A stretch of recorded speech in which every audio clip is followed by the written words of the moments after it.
YDC is a community, and cullen+them is also a community, and we all become this big community together. Part of our mission is to foster spaces where empathy and listening is highly valued. We take the time to sit down with one another and really get to know each other. We couldn't make what we're making without sharing, without the vulnerability, and without taking the time to do that.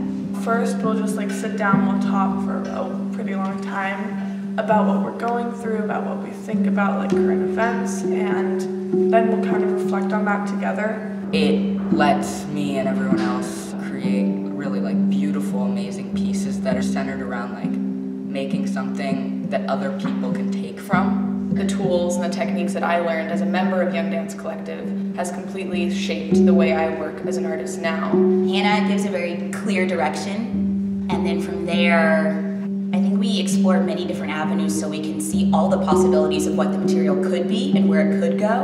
And that was the great thing about starting the mess arounds too, was that we had the opportunity to see where the ideas go and how our viewers would interact with what we were presenting. Mark it in pencil is an offering. It's a suggestion. Our goal with this work is to walk away with a willingness to question how we carry ourselves in the world, how we listen and hear people that we disagree with, how we can leave ourselves open to change our minds. What we are talking about needs to be heard and needs to be talked about, and this is just a starting point. I think it's been really interesting working with the adults, because even though we're different generations, we all kind of have a similar way of thinking. And before I started working with grown-ups and stuff, I would always think that they thought differently than I did and that they didn't understand what I was going through.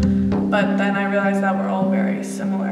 As Young Dance Collective and as cullen+them, we're able to show the two perspectives of being young and being a kid, and also being an adult. And I don't think there's any other place that incorporates kids, adults, doing the same kind of things and are valued in the same way. When you set foot in the room or you set foot in the space, you are agreeing to help build this empathetic community with us. And we know we can't do that on our own. So please support us by donating to the Kickstarter campaign and coming to our show at New York Live Arts on March 14th through 17th. Thank you. Do you know what makes me really happy? Pressing donate buttons. You should try it sometime.